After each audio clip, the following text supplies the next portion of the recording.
Hey guys, I hope everyone is doing well today. So in this video, I want to do another response video to Scott Pratt's newest video entitled "Will PSA Opening Flood the Market?" And I was not planning on doing another Scott Pratt response video right away, but I think this one is a really good one to respond to because I think I can add a lot to it. I can add some analytics and some nuance, I think, and depth to what Scott is talking about here. I have some analytics that are really going to support some of Scott's claims in this video in a way that I think will just help people understand his arguments a little bit better. And then I have some data points that maybe add a little bit more nuance to Scott's arguments here, which I also think will be helpful to people. So a little plug. This is the type of stuff that we do in Patreon each month. If you're interested in this sort of thing, we do 3-hour sort of deep dives. We spend the first hour and a half talking about specifically just about the market. We do a presentation on some analytics, some price data. Last month I did we have about 260 or so members now, and we get on sort of a live Zoom face call with a number of the members and have discussions. And last month I shared a bunch of market cap data, which hopefully was, eye-opening and useful for people. We've also done booster box amount that we think if each booster box has been printed, definitely some speculation there, but trying to sort of take some common sense guesses. I've done trophy cards one month where I talked about and showed everyone how many trophy cards, what was the intended distribution of sort of every trophy card in the Pokemon hobby that has under 1,000 or so copies printed, stuff like that. If you're interested, really help support me and my partner, Dan. And then we can just keep working, putting in the effort to bring you guys this data and help educate and spread accurate and useful information to everyone in the hobby. So without too much further ado, here's my response to Scott Pratt's video. Hey everyone, this is SMPratte. Today we're going to talk about a pretty hot topic that I'm seeing, I think, everywhere right now. People on Patreon are talking about it. People on E4, pretty much everybody is asking, will PSA opening up flood the market?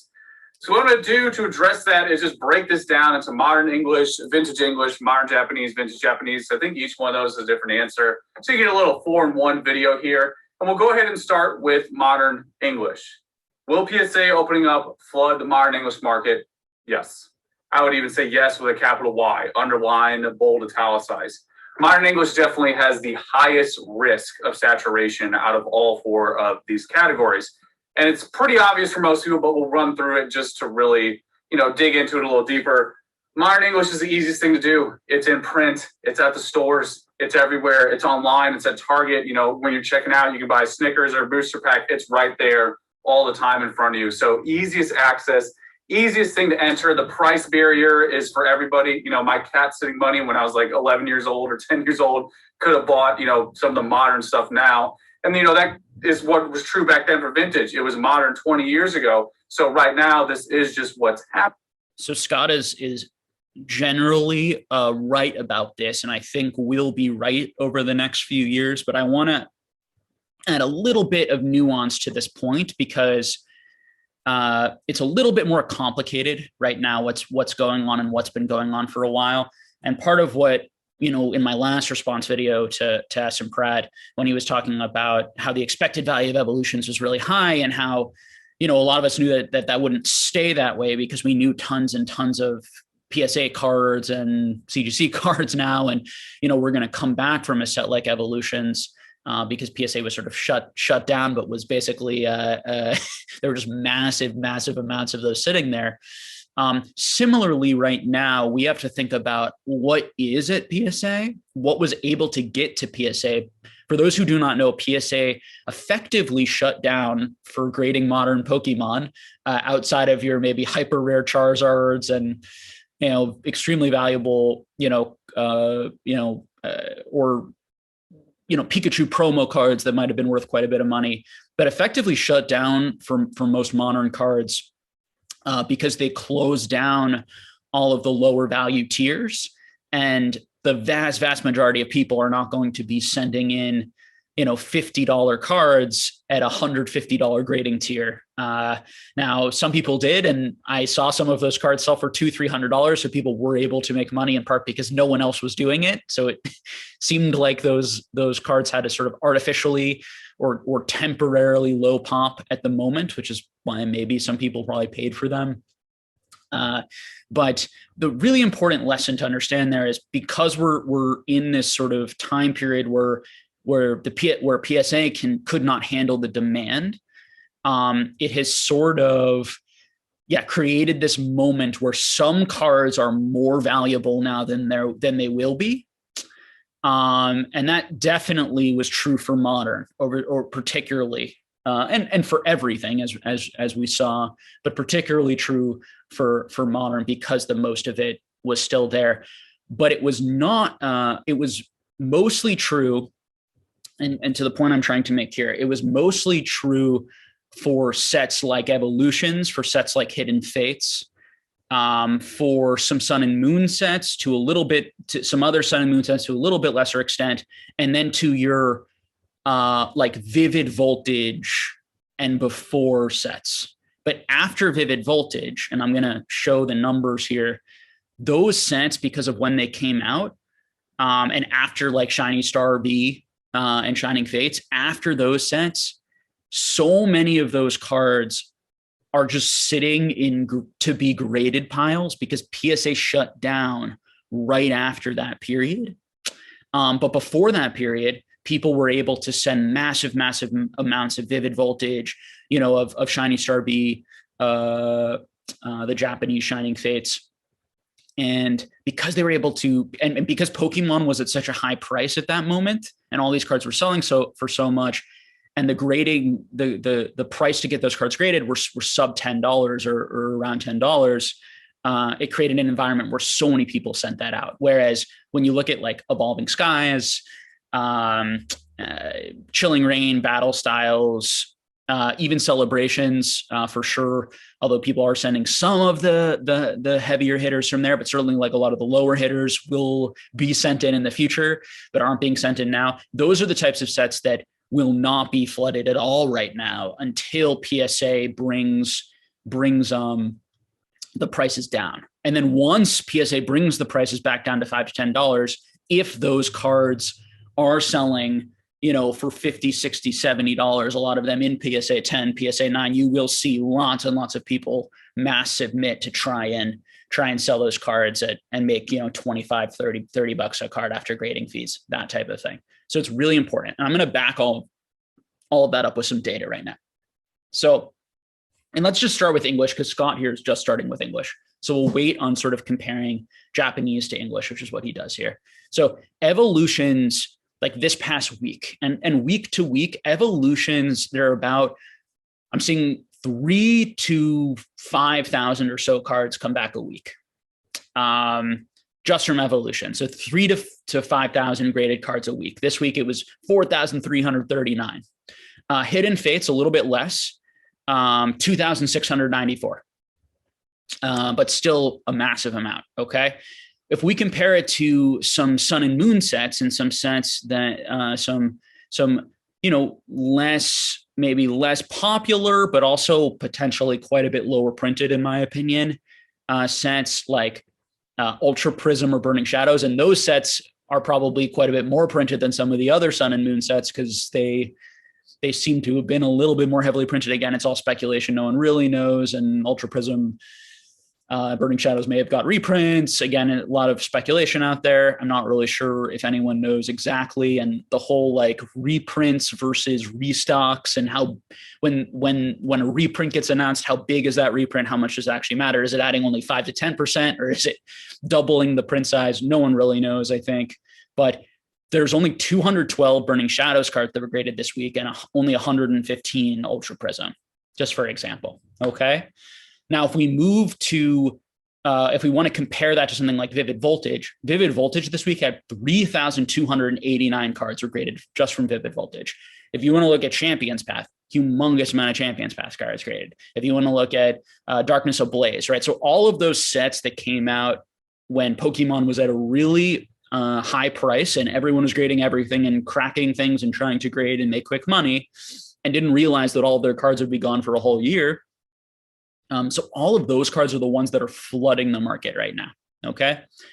Interestingly, though, that can present some interesting buying opportunities because a lot more of those cards will not be graded in the future until the prices on those cards, if it's ever able to be absorbed, kind of pushes the prices back up, then people will start grading those again because there's no incentive to grade unless it gets to $25, $50 in some of these cards. There's a point I've tried to make on this channel a lot.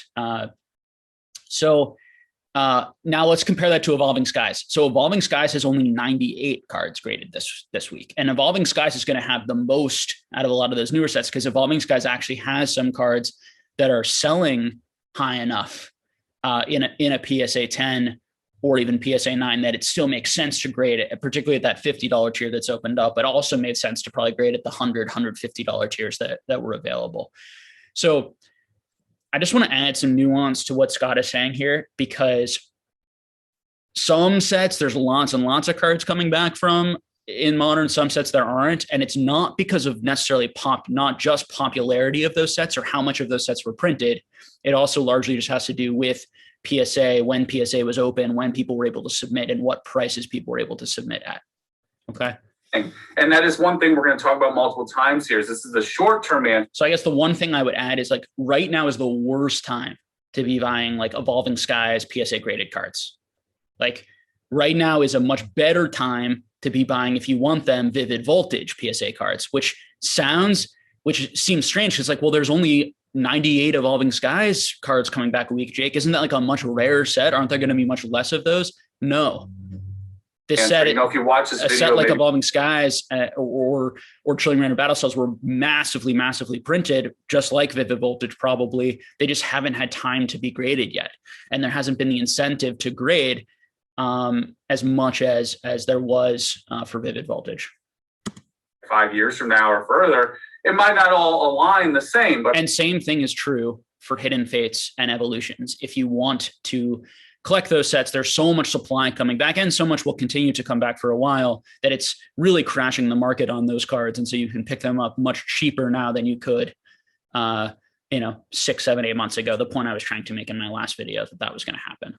Right now, Modern English definitely has the highest risk of just being flooded from PSA. Just to throw some data in there, the poster child for modern grading is Champions Path Charizard. You have over 10,000 copies graded in 1.5 years. Like you have cards that are even popular, like Charizard from the CD promo Charizard with the Pokemon Red artwork that still aren't at those numbers. Like Gary and them back in the day bought those directly from Japan and graded them in mass, and still that wasn't enough to do what's going on now with Modern. So it's a very, very high risk category for being saturated or flooded. Now, of course, you'll have exceptions, and those exceptions are probably the older rare mints or better model. The rare cards are the very popular cards that have a lower pull rate, like the alt arts and things like that. They're going to be like paper. They're going to drop a lot slower, if at all. And then, of course, the larger quantity, the more weight, the faster they're going to fall. So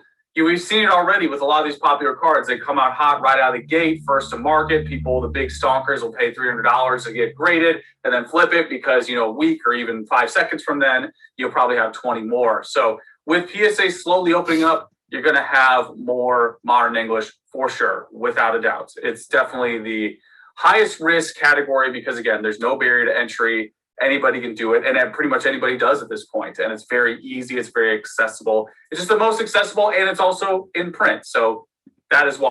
So I definitely agree with what Scott's saying, but I hope the nuance that I provided is really helpful for people, because if you do want to pick up these cards, some of them I think now is a pretty good time to buy them, and will be a good time to buy them graded for probably the next year, maybe 2 years. Maybe forever if Pokemon dies down in interest. I can't assure you of anything. But I think if Pokemon, continues to go up in interest, the 4,000 cards, like the 2,694 Hidden Fates cards that were graded this week, I think over time, even if that continues for a couple of years and really there's just so much supply out there, I think over time that will not be that much, believe it or not. If Pokemon becomes multi-generational collectors and Hidden Fates goes down as one of the greatest sets of all time. So it actually provides that really good opportunity to buy that right now, whereas Evolving Skies, the much better opportunity is to go on TCG Player and buy the ungraded, because the ungraded market is the market that's being flooded a little bit more with the alt arts, with we'll probably some character rares from oh my gosh, whatever the Brilliant Stars, likely the market will be flooded with those. So buying them raw and then waiting for the prices to come down on PSA and then grading those is much better financial decision than buying the graded cards from those sets right now, because very few people are grading them and are going to be waiting for those lower tiers. It's the highest risk for sure. Now, getting into vintage English, and to add to Scott's point here, right? He says that it's the highest risk. That's not necessarily, that's a little bit misleading, because it has to do with the prices that you're buying things at. So because the market is so flooded with some of this modern English stuff, you can buy some of these Hidden Fates cards for sub $1, or, ungraded like Baby Shinies I've talked about, if you can buy them in lots, or for, $8 to $12 PSA 9, CGC 9, which is at the price of grading, much lower than the price of grading right now, but it's probably going to be at the price of grading someday in the future. So that seems like, it's definitely not a slam dunk. There's going to be so much of this stuff. And I would definitely not touch any of these cards if you don't really like them. But it's just as a collector, to be able to get those cards now for the price that it'll cost you to get those cards graded in a number of years, potentially a year or two from now at the exact same price without having to wait. It's just, you can see how as a collector, if you really like those cards, that now is actually a really good time. And now, could it go even below the price of grading? It could. Like those Baby Shinies could end up selling in CGC 9, PSA 9 for $5 a card. It is possible that some of them could go that low. I've seen that happen in the Pokemon card hobby before, but over time, those cards that I was buying at those $5, $6, $7, $8 did go back up and ended up getting to around that $25 price point, which is what I talk about. When the PSA 9 hits about $25, that's when people will start grading those cards again. So even though there are thousands and thousands and thousands and tens of thousands and hundreds of thousands of those Baby Shinies just like sitting out there, ungraded still, they will not get graded in large part, particularly by people who are going to be looking to sell them, unless they get back up to $25 for a PSA 9, $50 for a PSA 10, somewhere in there. Most interesting thing to talk about for most viewers. So vintage English for me, if you ask me, will PSA opening flood the market of vintage English? I would say yes, but with a lowercase y. I wouldn't do like the 72 font bold italicized like I would for modern, but for vintage, I would still say yes with a lowercase y. And that's because you have a lot of interesting things going on. We'll start with the fact that vintage is clearly not in print anymore. You can't just go get base set. You can't go get the OG sets from back in the day, even EX era and stuff like that. All of that is obviously out of print. However, you still have a lot of supply that is not only directly coming from the 2020 boom, like there are orders probably from the end of 2020 that are still being processed right now, but you also have people that came back into it because of that boom that are like, oh yeah, let me just take my collection, throw in some card savers, and off you go to PSA. You still have a lot of that happening. So with this already cards coming back for 2020, you have more coming in. It's still a revolving door, and that is definitely larger. There's more people in there. So there's a lot of vintage product moving. So going back to what I said about short-term versus long-term, right now, this is the climate. Right now, this is what's going on. But maybe 5, 7, 10 years from now, it might not be that way. We might have really gone through a lot of the WotC product at that point. It's a wait and see. But as it stands, there is a ton of supply going to PSA. So therefore, I think Scott's definitely right about that. I think he's and I think he's right on his basic numbers in terms of like yes, but not with a capital Y. And then obviously, Scott is talking about modern English as a category, and then vintage English is a category. There's obviously going to be stuff in vintage English that's a lot rarer, lower pop, first editions from lower printed sets, E-series, low printed sets. There's almost no E-series cards coming back right now when we compare it to these modern numbers, where if you look at like base set unlimited, there's still like 1,000, plus base set unlimited coming back a month. Again, still less, 3,289 vivid voltage, and vivid voltage, there aren't that many cards that are gradable. So it's pretty amazing, right? A lot of those are going to be like those amazing rares and things like that, probably a decent percentage, just because they're so easy to pull and people really liked them and we're grading them in mass. It's why I would be careful about, buying those vivid voltage. But similar to the baby shinies, those already are so cheap that they may not go too much further down. Just hard to know, but so much of it coming back. So just be aware of the numbers. But yeah, Scott's right. At 1,000, 1,200 cards a week, what does that look like in a number of years from now? I also think that now that prices have come back down quite a bit, there are a lot less unlimited bases going to be graded. People are not going to be grading 6s and 7s and of unlimited hollows, or like your unlimited base set starters if they're going to get like 8s and 9s and not 10s, because the value just isn't there. Whereas when people were grading a lot of these cards, that Charmander was like $500 PSA 10, $600 PSA 10, unlimited Charmander, probably the most ever printed card in the entire hobby potentially, so because it was also in all of those theme decks, all day, every day, there's just tons of those. So that's where knowledge, and having that knowledge a year ago, right? What we talked about on this channel, just week in and week out, just having that knowledge of the supply. And this whole video really is about supply that Scott is talking about, that there's a lot of the supply going to come out. There's a lot of the supply out. There's a lot of supply coming back from PSA, and which areas of the market are going to have more supply now and which areas are going to have more supply in the future. And yeah, it's a great discussion. I definitely agree with Scott overall with the caveat that I've already made, and also the caveat that, and Scott, I'm sure would 100% agree with this, that they're modern promos that might be quite a bit rarer than these set cards. Things like the staff,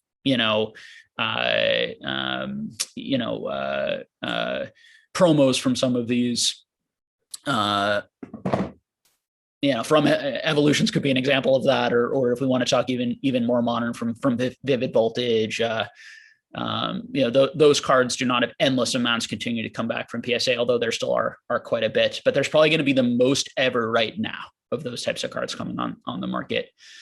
Short term, you're probably going to see some saturation happen for some of these cards. I think the Jungle Eevee, Pikachu, those are like the obvious ones where everybody was like, yeah, this is going to be, I even had some of these orders coming back. I'm like, oh yeah, I forgot I submitted like 10 Pikachus that I got from one Jungle Box, I just did that casually back then in 2020, just because I saw the prices go up, and I'm sure there's plenty of other people who did the same thing. So you're going to get a lot of that. And I think another, for people who like to see the data, or I know we on my channel, Dan and I talked a lot about the Pikachus and the Eevees as examples. To be fair, I didn't hear anyone else in the hobby talking about it, but during the hype, but dig into that. They might have been talking about it privately.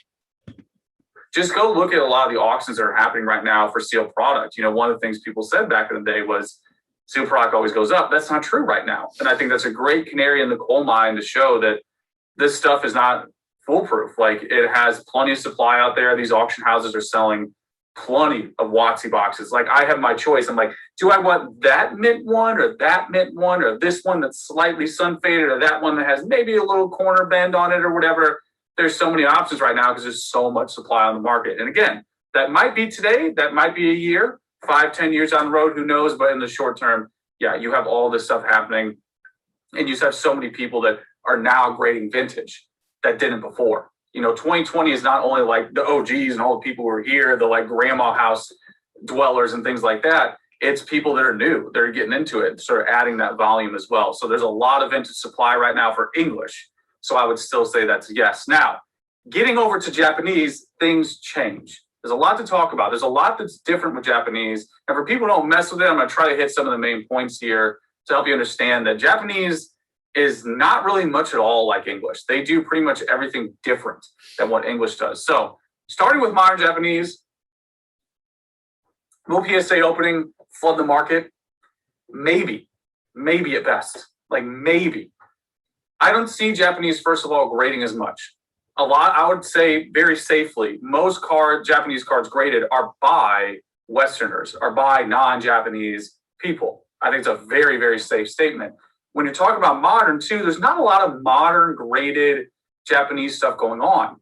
In general, modern Japanese sets aren't as popular. Put an asterisk next to it. Doesn't mean it's not popular. It's just that English wheelhouse is set cards, period. Like that's its wheelhouse. So naturally anything's going to be less than that. So Japanese does have its own market for modern, but it's not too big on grading. You know, that's really the short answer at the end of the day. So you don't see as many cards graded. You don't have 10,000 Champions Bat Charizards or whatever. It's just not happening in the same level or degree or volume as it does in English. And that's because the markets are a lot different, which we'll get into. Another thing is it's not. To be fair, there also isn't a card like that in Japanese. It'd be interesting if they had added like a promo, and we'll get into like the Shiny Star V numbers, which is a set that's being graded a lot right now because Shiny Star V actually did get a reprint in Japanese, and there was a lot more of that product. Historically, why Japanese has done so well and why the booster box, or a big part of why the booster box have done really well. Part of it, I do think, is influencers talking about it, and we can get a little bit more into that, later in the video. And talking about it as a rarer and as a better investment, as a safer investment, and that people kind of grabbing onto that and maybe changing their opinions in some way, in a way that I think makes sense, and some maybe overly doing that. We can get into that a little bit, but yeah, Scott is for almost every set outside of like Shiny Star V, Scott is on the money, I think, with this, and the data really backs up what Scott's saying. Easy to get, like when you go to Target and I'm like, okay, do I want a Reese's cup or do I want an ETB? When you're checking out, you can do that, but you can't do that with the Japanese stuff. It's definitely more accessible than it used to be. You have plenty of options like the SMPratte. Whenever I can get my actual order in, I'll put it up in my store, but most of the time you can buy something on eBay if you want to, but you still exclude a lot of those people who do it in person. That was me for like a year in the beginning. I didn't mess when I was getting back into this. I wasn't messing with anything online. Like I didn't make my eBay account probably till like a year after I was buying stuff at Target. So there are a lot of people that start out just buying things in person. And of course, Japanese is not available at Target or Walmart or wherever. So that's another aspect. And I think overall, Japan, when they distribute things, they're more cautious with how they do it. That could be its own video. And I've mentioned it before in Patreon, things like that. Japanese does not just say, oh, you guys need more product. Okay, here's a tidal wave of product. They're like, all right, we did one print run. We'll do a small one and see if that works. And then if it doesn't, we'll do a little bit more and then call it a day. They're very, very good about doing that nice balance. They have a good barometer of like, okay, how much do we need to put out there? So my instinct here, and I will preface this with my expertise and where I feel like I really, really know this hobby extremely well, are the graded cards and singles.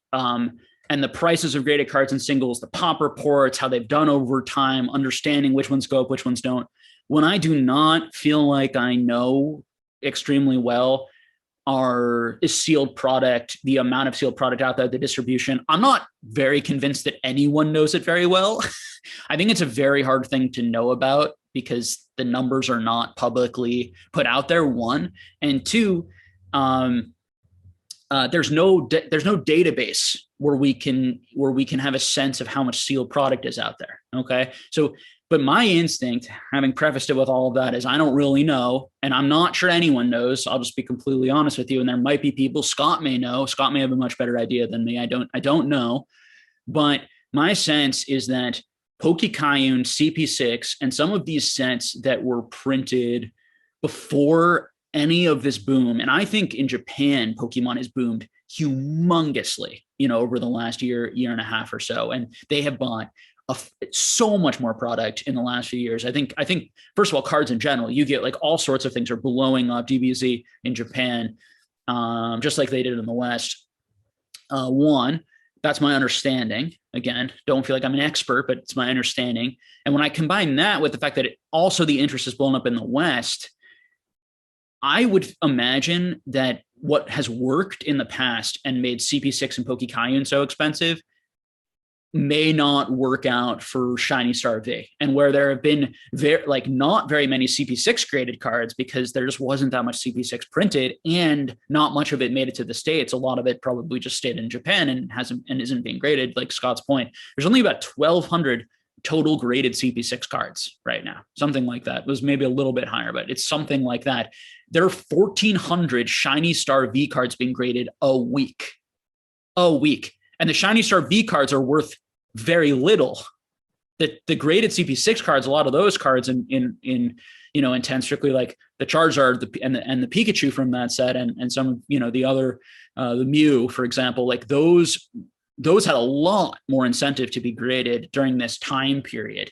And Shiny Star V, when Shiny Star V came out, it definitely had time. It was to be graded, but there's probably still a lot of it out there sitting in piles waiting to be graded versus CP6. And now let's compare it to Shiny GX, which is a really good one to compare it to. Shiny GX, for those who do not know, is Hidden Fates. Shiny Star V is basically Shining Fates. On the English side, Shiny GX, there was only about 185 cards graded this week. Clearly, there's a lot less Shiny GX, product that was, in my opinion, that was printed. I think there was even probably a lot less CP6 and Pokekayun. And we'll see with the new sets that Japanese is going to be releasing. It'll be interesting to see with like EV Heroes over time, but even more so, I think the specialty sets that they're the really popular specialty sets. It'll be interesting to see, does Japanese start doing reprints, or does, now that the fact that Pokemon's becoming less popular again, or retracing a little bit here, is that going to calm things down? We've heard people come out and say Brilliant Stars may not get that many reprints. It may not get multiple reprints like your Vivid Voltage, Chilling Rain, Battle Styles, Evolving Skies. I don't think anyone knows the answer. I think the danger of Scott's advice here in saying like vintage Japanese, good, and this is a little unfair to what he's saying, but vintage Japanese generally, there's going to be less of it. It's not going to be as overprinted and it's going to do better. I don't think is as helpful as like looking at it set by set, because I think that Pokemon has done different things set by set. And I think that they might print a lot more in the future. They may not print as much. I think that's really, really important. And the reality is I just don't think anyone knows, including Scott. That's my personal opinion.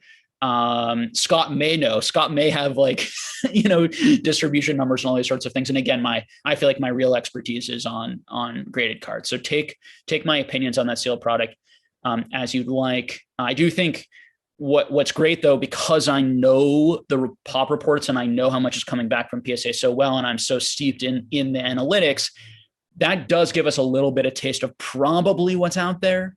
Probably when there's lots and lots being graded from a set versus another set, it probably has something to do with that. There's a lot more product out there, so a lot more can be opened. There are a lot of other variables like how expensive the product is, that can certainly weigh into that. The more expensive the product, maybe the less it's going to be opened, and thus the less it's going to be graded, and also the timing of it, as we've talked about in this video. But I do think that's important and some really good data for you all.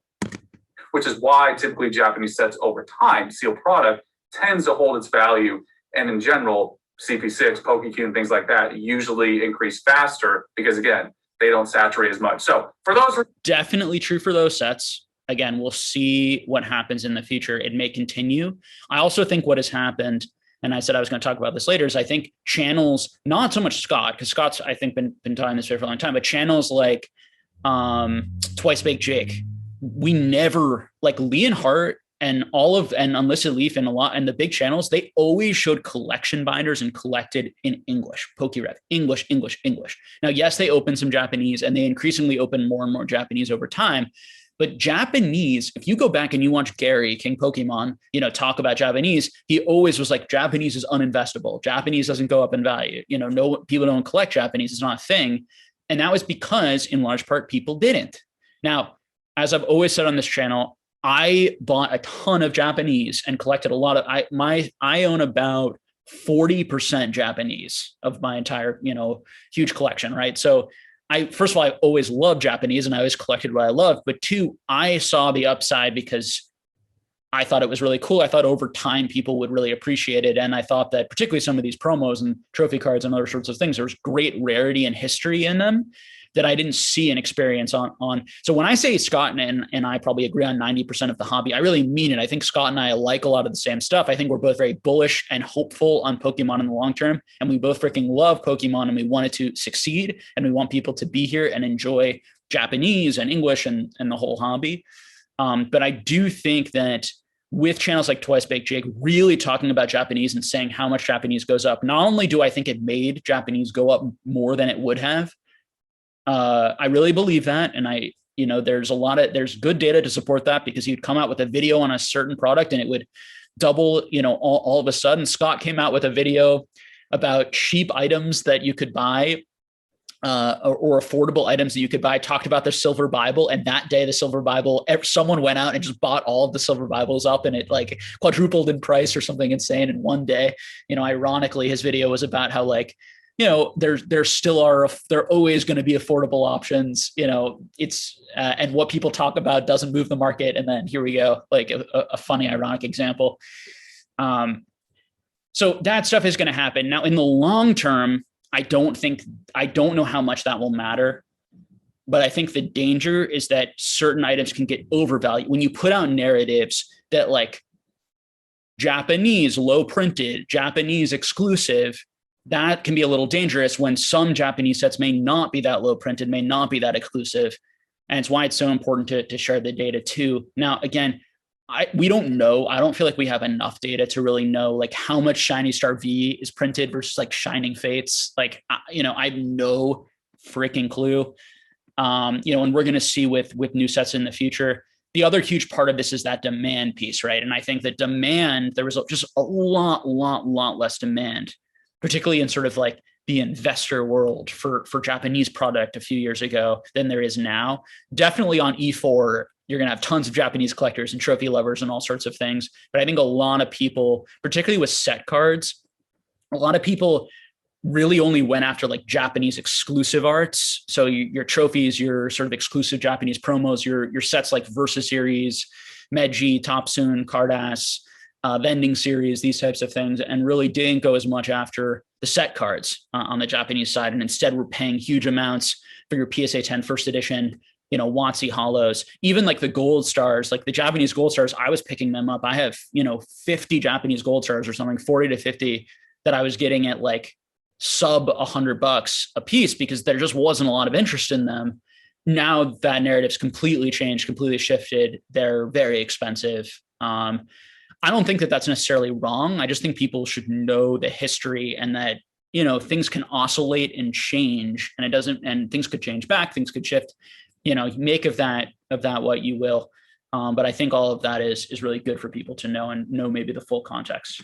That's why I think modern Japanese doesn't have the same risk as modern English does. I think modern English is definitely more volatile. I think it's more high risk, high reward. If you get that one first to market, you get that big hit, you made money. Or Japanese is a lot more subtle and more stable. So therefore, we're not really sure how much PSA is going to affect and flood the market. And I think that high risk, high reward piece is interesting. I think what Scott's probably specifically referring to there, it sounded like, is you open up a new set or you get the chase card and then you send it out for grading immediately and then you sell for a huge premium. That is something that people have done. I do not understand who keeps buying that card every time and just loses a ton of money. It's like that, they did it with Burning Shadows, that Charizard. Then they did it with the Hidden Fates Charizard, buying these black labels for like $10,000 and then it goes all the way down to 2,000 within like a few months. And then someone just keeps doing that over and over again. I don't know if it's a lack of patience or just rich people who don't care and, have plenty of money. It's a little confusing that works, but I would say clearly in the past, the Japanese booster box, like buying CP6 or Evolutions, CP6 was a much better buy. It's done a lot better than Evolutions, and it's been a lot less risky. It's retraced, I think, overall less, although maybe it's been a similar retrace in price, but there's a lot less of it. There's still a ton of it, I still can't believe that it's $2,000 plus. I definitely don't understand that, but to each their own. All the truly rare and exclusive items that you could buy for that price, but we don't need to get into that, too much. But again, my point here just being that I don't know if these newer sets are going to follow that pattern. But even if they follow it, what I do agree with Scott is that if you had to guess, they probably will more than the English. Now, and so I agree with Scott. So if the demand stays high for Japanese, which I actually think is more risky, I think that the demand for Japanese and in the West and the demand for Japanese grading and all these sorts of things, that is probably, I don't think it's going to go away. So I think Pokemon's going to do great and all of these are going to go up and die over time. It's my personal opinion. It's also just what I hope. But if I had to risk, I would just the fact that it's become so popular in a short amount of time, I feel like I would worry that there's more of a fad in that in investor stonkage actually going on in Japanese, believe it or not, than in some English stuff. I feel like the stonkage stuff was always in English and will probably always be in English. I'm not sure if it'll always be in Japanese as much and continue to push that market up. I just don't know.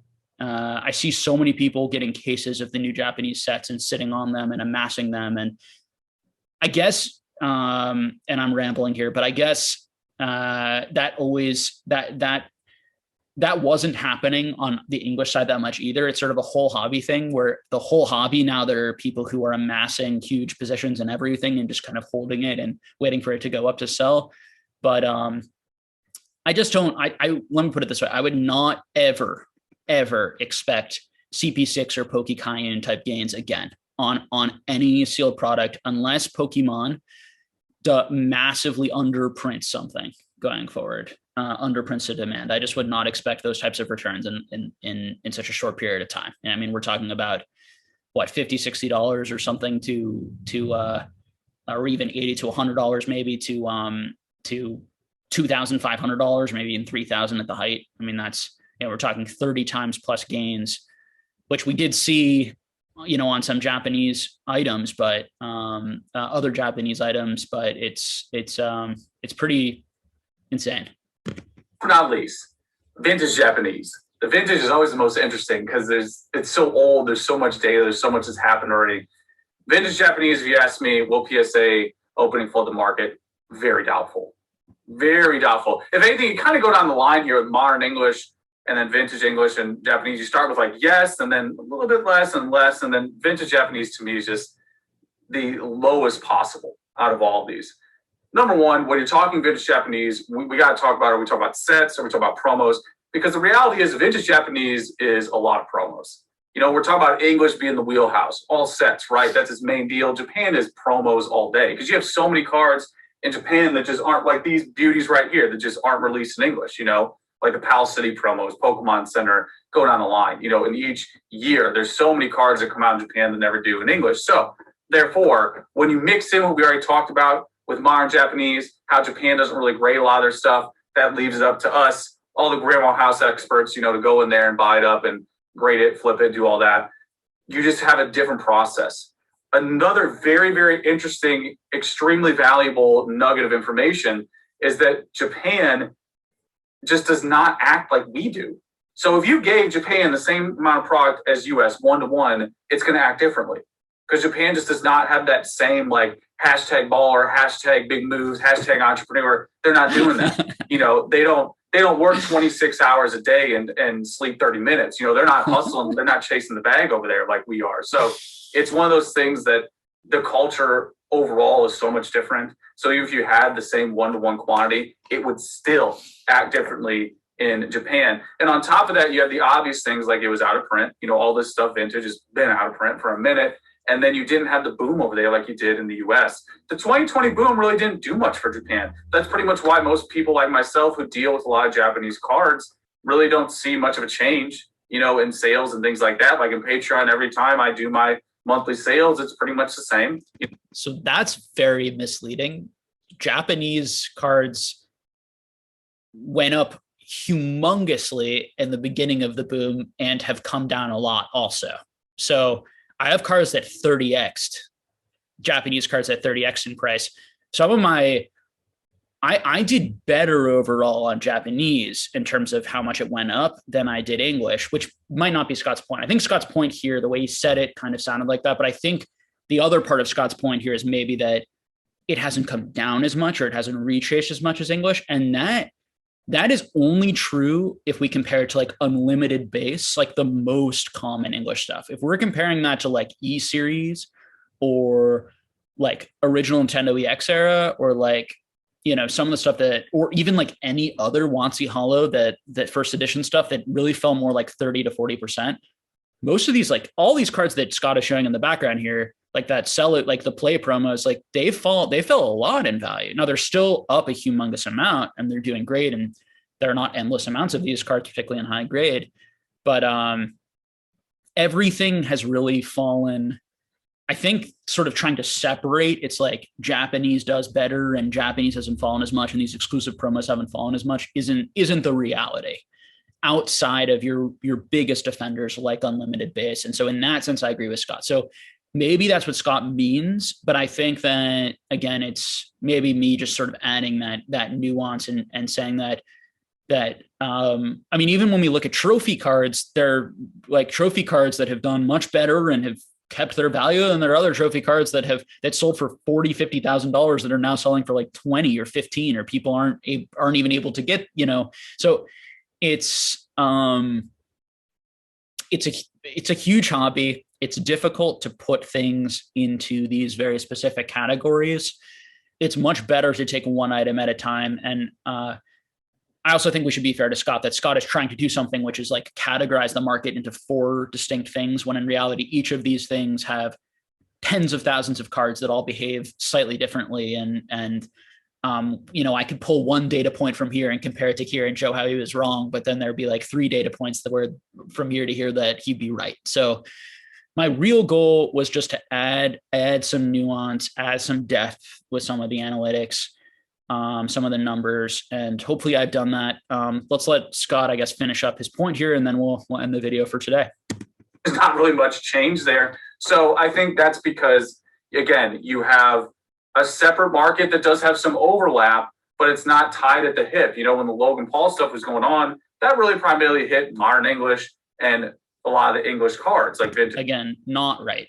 Like the stuff that went up the most right around Logan Paul, initially, it was definitely, Scott was right, it was definitely like unlimited and first edition base and shadowless base for sure. And then Jungle Fossil and these types of things. But like Top Soon around that period, I mean, yes, there were some big people like Jeremy Padawar, I think his name, I forget his name, who were talking about Top Soon and saying, you know, it's the first ever Pokemon cards, right? But there were a number of cards like those Top Soon, Cardass, Meji, because I owned the biggest amount of those in the world at that time. And those went up 30 times in value. You know, I had a number of cards that went up 25, 30 times in value from those sets in right around that period. My base set Japanese, similar thing, my set card Japanese. Then Scott is right, it took a little bit more time, but like my Tropical Wind stuff, my all my champion stat, all my world's promos, they've all gone up 5 to 15 times in value, which is more than English went up, which is more than those English set cards went up. So I think this narrative of like, they're really separate markets and that, you know, the Logan Paul people who came in or all those people didn't end up flooding into the Japanese stuff, I don't think it's right at all. I think that it honestly, surprisingly, and I think Scott would love this as someone who really likes Japanese. It's amazing how many of those people did exactly what Scott and I did and what so many people do, which is like, yeah, start with base set, usually Jungle Fossil, Team Rocket, maybe the gyms, maybe a little bit of the Neos into E series, into the original Nintendo EX era Gold Stars. And then you start finding the Masaki promos and the play promos and the vending series and the Versus series and, you know, a million other cool things and some modern stuff that you really like. And, you know, screen promos and, you know, the list goes on and on, Poncho Pikachu. So the list goes on and on of cool things that people start to branch out to. But I think most people with a lot of money and a lot of interest, and as Scott calls us, sort of the grandma, what does he say? Grandma house, grandma basement dwelling people like him and I. We love it all. And I think that's part of why the price, and I think we are the major buyers of all of it, outside of maybe your like Charizard first edition, Hollow, like a few items that I think people who really have no interest in Pokemon, they want to just own the best of every collectible. Like you're going to have that. But outside of just that really small amount of English, I think most people are going to be interested in everything, one. And two, I think they're going to be interested in the same, and more to the point, in the same percentage that they've always sort of been interested in it. And what I mean by that is the majority of the hobby has already always mostly been interested in base set and whatever the brand new modern set is. Like those have always been probably the two most known sets in any one given moment, in any one given time period, right? And I think that will continue to be the case, but that's already been priced in and has always been priced in.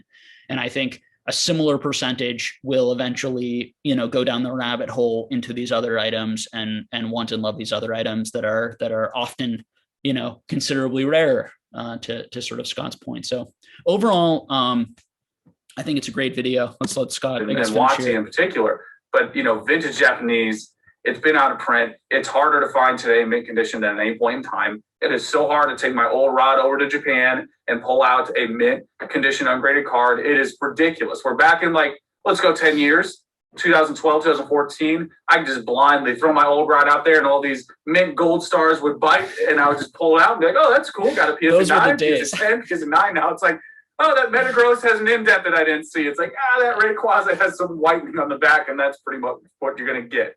That's what you're stuck with now. Like all the pedigree fish have been pulled from the lake now. So you're just dealing with a lot more damage. Everything is aged. There just isn't the same pool of supply that you had back in the day. So all those factors combined, it's just really doubtful that PSA opening is really going to hammer the vintage Japanese market. I think it's probably, again, if you're talking set cards, I think there's more there because you have higher quantity, obviously. But even then, the price point, all that stuff, the AP ratios and things like that, it just really doesn't have the same volatility like English does.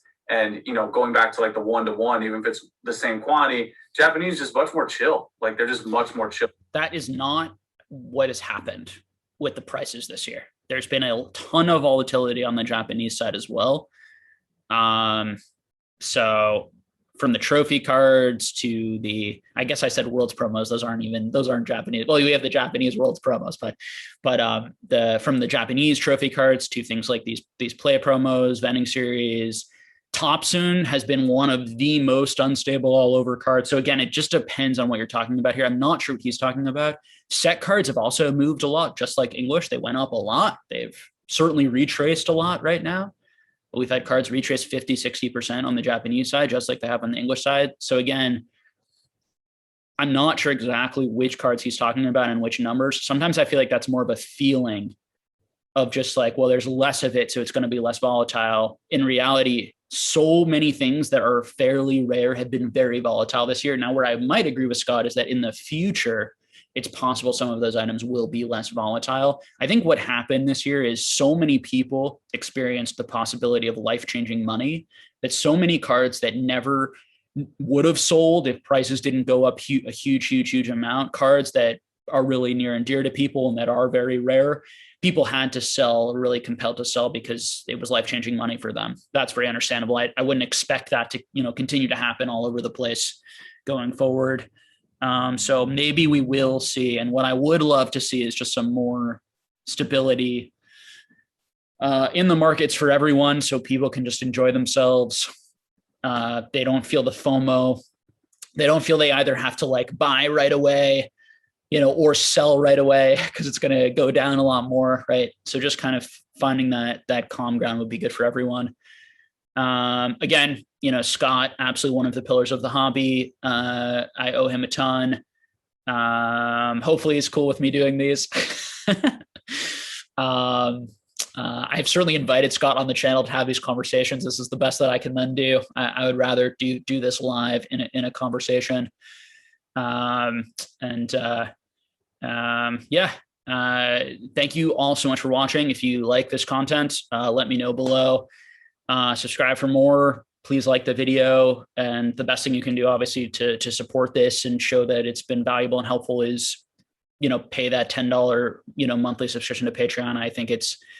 I do everything I possibly can for it to be really, really good value for people. And my goal is to, make it cheap enough and enjoyable enough and useful enough that we can create a very large community. And we're going to be bringing in lots of different experts and paying them to do things. And we're also going to be hopefully doing like live events and different sorts of things if we can get bigger over time. So it's all about, do people enjoy it? Is it useful for people? And if it is, then the more and more we can continue to do. So I will also always have plans to continue making this type of free content for people and enjoy doing that as well. So I hope everyone has a great day, and go subscribe to Scott's channel. Go support Scott as well. And yeah, I hope everyone out there is well, and I'll have another video for you all shortly, I'm sure. All right, take care.